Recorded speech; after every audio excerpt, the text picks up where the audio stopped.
Assalamualaikum warahmatullahi wabarakatuh. Perkenalkan, nama saya Yuliana Darmawati. Saya perwakilan dari kelompok 5. Di sini saya akan menjelaskan tentang teori pembelajaran kognitif. Di sini ada bagaimana pemrosesan informasi bekerja, yaitu ada pemrosesan eksekutif, registrasi sensorik, memori kerja atau jangka pendek, ingatan jangka panjang, faktor-faktor yang meningkatkan jangka panjang, model pemrosesan informasi lainnya. Apa sih yang dimaksud dengan pemrosesan eksekutif? Pemrosesan eksekutif itu seluruh perkembangan pemrosesan informasi. Jadi proses eksekutif ini sangat penting. Inilah yang menentukan apa yang menarik seseorang untuk dimasukkan ke dalam memori jangka panjang, dan kemudian menentukan seberapa keras orang tersebut akan berpikir tentang rangsangan dan informasi dalam memori jangka panjang untuk membentuk memori baru dan abadi. Ketika seseorang belajar untuk tes proses eksekutif, sudah jelas dia menggunakan strategi belajar terbaik yang dia tahu untuk mempelajari materi dengan hati. Di sini juga ada registrasi sensorik. Apa sih yang dimaksud dengan registrasi sensorik? Registrasi sensorik itu komponen pertama dari sistem memori yang dipenuhi oleh informasi yang masuk adalah sensorik register.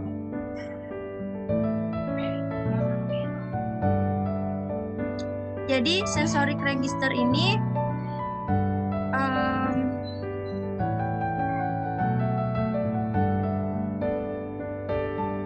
adalah cepat hilang, faktanya hanya sebagian kecil dari apa yang diterima indera kita yang diingatkan bahwa untuk sesaat, karena segala sesuatu yang kita diperhatikan secara sadar kemungkinan besar akan hilang.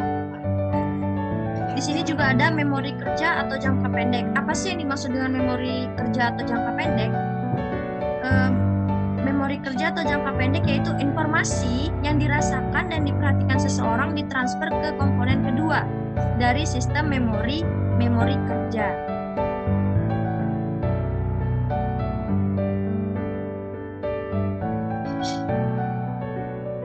Memori jangka panjang biasanya kedua proses terjadi secara bersamaan. Ketika Ada melihat seekor burung robin, register sensorik Ada mentransfer gambar robin ke memori kerja. Adalah salah satu cara untuk menyimpan informasi dalam memori kerja adalah memikirkan atau mengatakan berulang-ulang. Anda mungkin pernah menggunakan strategi ini untuk mengingat nomor telepon dalam waktu singkat. Proses ini mempertahankan item dalam memori kerja dengan pengulangannya, disebut latihan. Latihan penting dalam pembelajaran karena semakin lama sesuatu item berada dalam memori kerja semakin besar. Di sini juga ada ingatan jangka panjang. Ingatan jangka panjang itu, memori jangka panjang adalah bagian dari sistem memori kita di mana kita menyimpan informasi untuk jangka waktu yang lama. Memori jangka panjang dianggap sebagai penyimpanan memori jangka panjang yang berkapasitas sangat besar. Faktanya banyak ahli teori percaya bahwa kita mungkin tidak akan pernah melupakan informasi dalam ingatan jangka panjang. Lebih tepatnya, kita mungkin kehilangan kemampuan untuk menemukan informasi dalam ingatan kita. Kita tidak hidup cukup lama untuk mengisi memori jangka panjang kita. Di sini juga ada faktor-faktor yang meningkatkan jangka panjang. Apa sih faktor-faktornya itu? Contohnya berlawanan dengan kepercayaan populer, orang untuk mempertahankan sebagian besar dari apa yang mereka pelajari di sekolah. Beberapa faktor berkontribusi pada retensi jangka panjang. Strategi instruksional yang secara aktif melibatkan siswa dalam pelajaran berkontribusi untuk jangka panjang penyimpanan. Dalam sebuah studi klasik, membandingkan siswa di urutan ke-8 dan ke-9 belajar geografi di bawah 3 kondisi. Model pemrosesan informasi lainnya. Model pemrosesan informasi aksison bukanlah hanya satu yang diterima oleh psikologi kognitif. Beberapa model alternatif tidak menantang dasar asumsi model ini.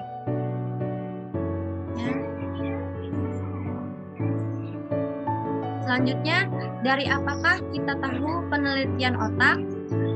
Contohnya cara kerja otak, pengembangan otak, implikasi penelitian otak untuk pendidikan, sama pentingnya untuk menambahkan informasi, dan mungkin lebih dari itu, neuriti dan neuroplus untuk pendidikan, melupakan dan mengingat, praktek, pembelajaran verbal.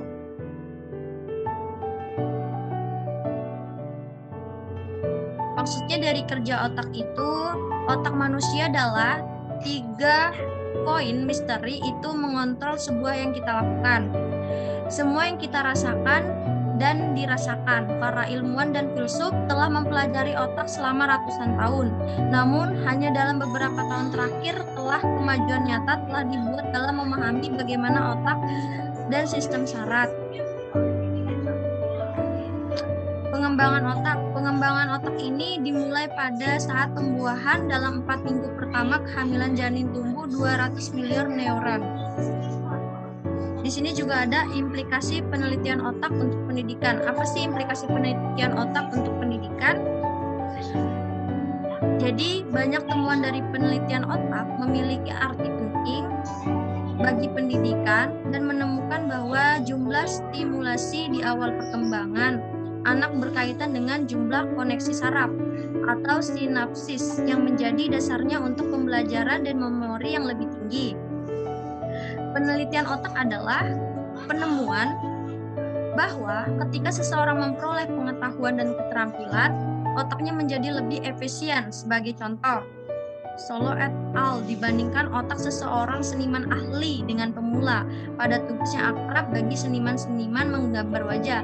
Hanya sebagian kecil dari otaknya yang aktif, sedangkan pemula memiliki aktivitas di banyak bagian otak mereka. Selanjutnya, sama pentingnya untuk menambahkan informasi dan mungkin lebih dari itu.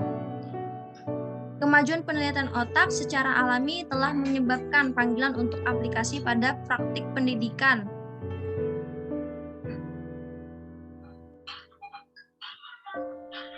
Selanjutnya, neuron dan neuroplus untuk pendidikan. Yaitu maksudnya adalah penelitian tentang otak sangat menarik dan membuat kemajuan pesat sehingga para pendidik tidak sabar. Contohnya seperti beri siswa kesempatan untuk mengkonsolidasikan dan melatih pembelajaran baru. Gunakan grafik sederhana untuk memperkuat pembelajaran. Memungkinkan siswa untuk melakukan konsep.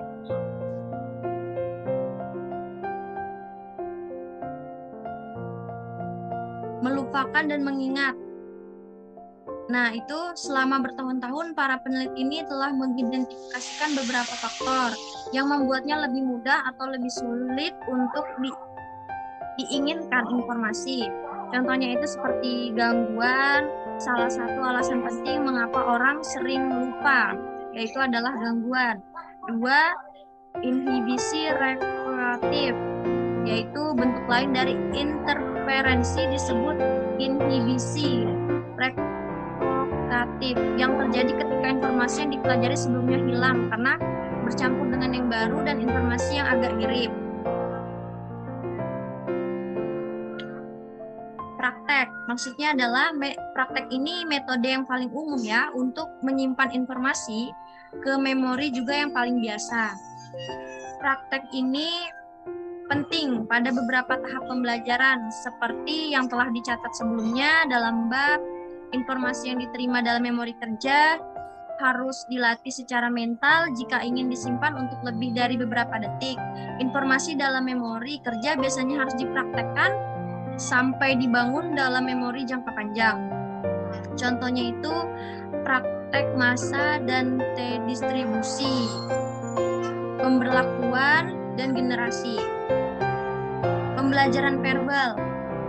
Pembelajaran verbal ini dalam banyak penelitian psikolog telah meneliti pembelajaran verbal. Misalnya, siswa mungkin diminta untuk belajar data, kata, atau simbol. 3 jenis kegiatan belajar verbal biasanya terlihat di kelas, telah diidentifikasikan dan dipelajari secara ekstensif.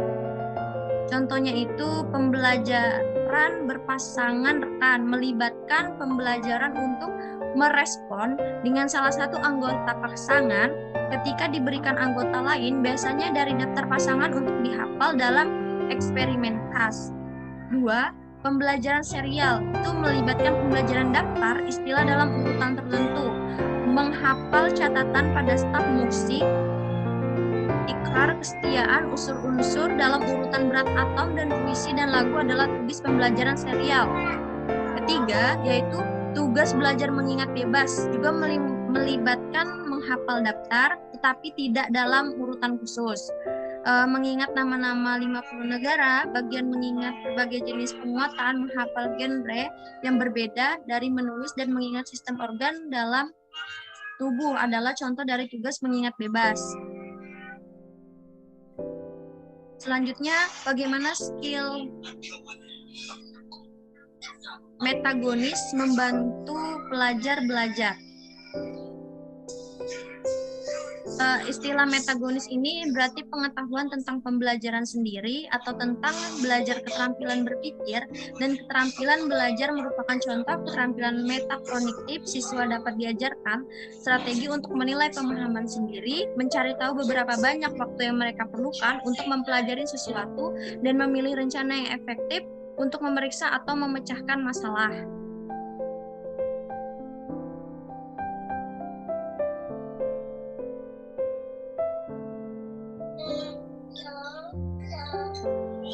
Contohnya, keterampilan metakognitif adalah telah belajar bagaimana mengenali ketika Anda tidak memahami dan bagaimana mengoreksi diri sendiri, strategi metakognitif. Lainnya adalah kemampuan untuk memprediksi apa yang mungkin terjadi atau mengatakan apa yang masuk akal dalam apa yang tidak. Meskipun sebagian besar siswa secara bertahap mengembangkan keterampilan metakognitif yang memandai, beberapa tidak. Mengajarkan strategi metakognitif kepada siswa dapat mengarah pada peningkatan yang nyata dalam penyampaian mereka. Jadi siswa dapat belajar untuk berpikir tentang proses berpikir mereka sendiri dan menerapkan strategi pembelajaran khusus untuk berpikir sangat efektif. Selanjutnya, strategi studi apa yang membantu siswa belajar, yaitu seperti tes latihan, mencatat strategi belajar, menggaris bawahi strategi belajar, menulis untuk latihan, metode Vicky 4R, yaitu maksudnya tes latihan adalah mungkin strategi belajar yang paling efektif, mengikuti tes latihan yang diselaraskan dengan ujian sesungguhnya seperti pengambilan tes, terutama ketika tes membutuhkan tanggapan yang dibangun daripada pilihan ganda atau mengisi kekosongan. 2. Mencatat strategi belajar. Jadi mencatat strategi belajar ini yang umum ya, yang paling umum digunakan baik dalam membaca dan belajar. Mencatat bisa efektif untuk jenis materi tertentu karena memerlukan pemrosesan mental dari ide-ide utama ketika seseorang membuat keputusan tentang apa yang akan ditulis, namun efek pencatatan ditemukan tidak konsisten. 3. Yaitu menggarisbawahi strategi belajar. Maksudnya yang paling umum adalah menggarisbawahi atau menyoroti. Namun meskipun penggunaan metode ini tersebar luas, penelitian tentang menggarisbawahi umumnya menemukan sedikit manfaat. Namun masalahnya adalah kebanyakan siswa gagal membuat keputusan tentang materi apa yang paling kritis dan hanya menggarisbawahi terlalu banyak. Di sini juga ada menulis untuk latihan. Menulis untuk latihan itu semakin banyak bukti yang mendukung gagasan bahwa meminta siswa menjelaskan secara tertulis konten yang mereka pelajari membantu mereka memahami dan mengingatnya. Metode Vicky 4R salah satu ini adalah teknik belajar yang paling terkenal untuk membantu siswa memahami dan mengingat apa yang mereka baca adalah metode 4Q4R. PQ4R yang didasarkan pada versi sebelumnya yang dikenal sebagai SQ3R yang dikembangkan oleh F.R. Robinson. Singkatan dari 4Q4R itu Review, Question, Read, Reflex, Research, and Review dengan mengikuti prosedur memfokuskan siswa pada organisasi informasi yang bermakna. Selanjutnya, bagaimana strategi cognitive teaching membantu siswa belajar? Sebagai calon guru, kita bisa membantu siswa untuk memahami pelajaran dengan mempersiapkan untuk siswa mempelajari materi baru dengan mengingat mereka tentang apa yang sudah mereka ketahui, mengajukan pertanyaan, dan membantu siswa menghubungkan dan mengingatkan informasi baru. Contohnya seperti menjadikan pembelajaran yang relevan dan mengaktifkan pengetahuan. Apa sih maksudnya? Itu setelah menerima informasi, maksudnya adalah setelah kita menerima informasi atau pengalaman sebelumnya yang relevan, kita dapat mengaktifkan pengetahuan kita saat proses pembelajaran. 2. Materi yang terorganisir dengan baik jauh lebih untuk dipelajari dan diingat.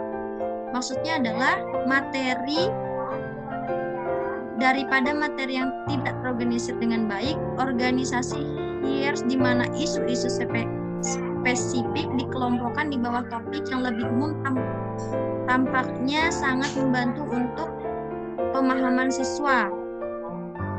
Jadi contohnya ada beberapa metode, yaitu menggunakan teknik bertanya. Salah satunya strategi yang membantu siswa belajar dari teks tertulis, ceramah, dan sumber informasi yang lain-lainnya. 2. Menggunakan model konseptual. Cara lain yang dapat Anda gunakan untuk membantu siswa memahami topik kompleks adalah pengenalan model konseptual atau diagram yang menunjukkan elemen dari suatu proses terkait satu sama lain.